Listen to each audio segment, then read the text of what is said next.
మరో 3 మెడికల్ కాలేజీలు సీట్ల మెడికల్ కౌన్సిల్ ఆల్రెడీ సీట్స్ కూడా అలాట్ చేసినారు.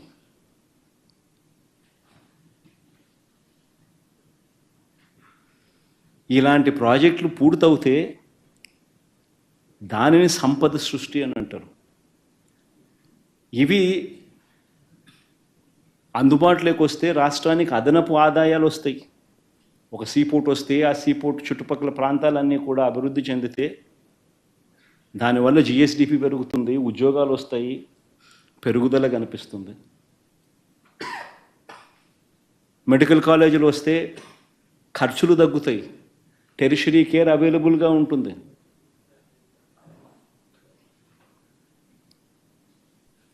దీనిని సంపద సృష్టి అని అంటారు. ఈ సంపద సృష్టిలో భాగంగా మరో విప్లవాత్మక అడుగులు పడ్డాయి. అదేమిటో తెలుసా? ఆ రోజుల్లో నిజంగా మనమంతా కూడా చూస్తూ ఉన్న పరిస్థితులు. అతిపెద్ద సమస్య దాదాపుగా రైతన్నలకు 18 లక్షల పంప్ సెట్ కనెక్షన్స్ ఉన్నాయి. దీనికి 2004 నుంచి ఉచిత కరెంటు ఇచ్చే కార్యక్రమానికి శ్రీకారం జరిగింది.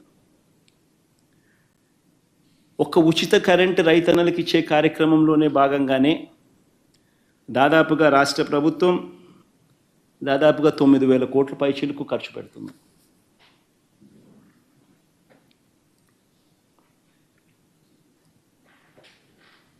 ఈ దాదాపుగా ఇలాంటి పరిస్థితుల్లో చంద్రబాబు నాయుడు గారు 5 సంవత్సరాల పరిపాలన చూసాం. నిజంగా చంద్రబాబు నాయుడు గారి పరిపాలనలో 5 సంవత్సరాలలో ఏ స్థాయికి తీసుకొని పోయాడు అని అంటే ఈ డిస్కాముల పరిస్థితి నిజంగా రైతన్నలకు ఉచిత కరెంట్ అన్నది ఒక డ్రీము. రైతులకు నిజంగానే పెట్టుబడి అన్నది రైతన్నకు తగ్గించగలిగితే రైతన్న ఆదాయాలు పెరుగుతాయి. అందులో ఉచిత కరెంట్ అన్నది it plays a very important role. దాదాపుగా ప్రతి రైతుకు దాదాపుగా సంవత్సరానికి 40-45 వేల రూపాయలు రైతన్నలకు ఉచిత కరెంట్ రూపైనా చేతిలో పెడతాం పెట్టుబడి సహాయంగా. అలాంటి గొప్ప స్కీము, మంచి స్కీము కూడా చంద్రబాబు నాయుడు గారి పాలనకు వచ్చేసరికి డిస్కాములు ఏ స్థాయిలోకి వెళ్ళిపోవడం మొదలుపెట్టాయనంటే ఇలాంటి పథకాలన్నీ కూడా చేయగలుగుతామా అన్న పరిస్థితిలోకి వెళ్ళిపోతూ ఉన్నాయి.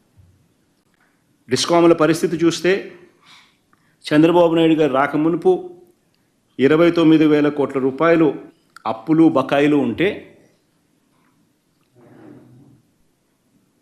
చంద్రబాబు నాయుడు గారు దిగిపోయే నాటికి ఏకంగా 86,000 కోట్ల రూపాయలకు ఎగబాకాయి. డిస్కాములకు సంబంధించిన అప్పులు, డిస్కాములకు సంబంధించిన బకాయిలు దాదాపుగా 23.88% కంపౌండెడ్ యాన్యువల్ గ్రోత్ రేట్తో చంద్రబాబు నాయుడు గారి హయాంలో డిస్కాముల పరిస్థితి దయనీయమైన స్థాయిలోకి పోతా ఉంది. ప్రభుత్వం నుంచి ఆదుకునే దానికోసం డిస్కాములకు సపోర్ట్ చేసే కార్యక్రమం 13,255 కోట్లు మాత్రమే చేశాడు ఆయన. అదే వైఎస్ఆర్సీపీ ప్రభుత్వ హయాంలో 47,800 కోట్ల రూపాయల డిస్కాములకు ప్రభుత్వం నుంచి సహాయం చేయగలిగిన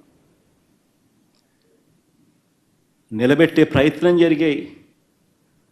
ఆ నిలబెట్టే ప్రయత్నంలో భాగంగానే పగటిపూటే రైతన్నలకు 9 గంటల పాటు ఉచితంగా కరెంట్ ఇచ్చే కార్యక్రమం జరిగిస్తూ అదేవిధంగా రాష్ట్ర ప్రభుత్వం మీద డిస్కాముల మీద భారం పడకుండా మరో 25 సంవత్సరాల పాటు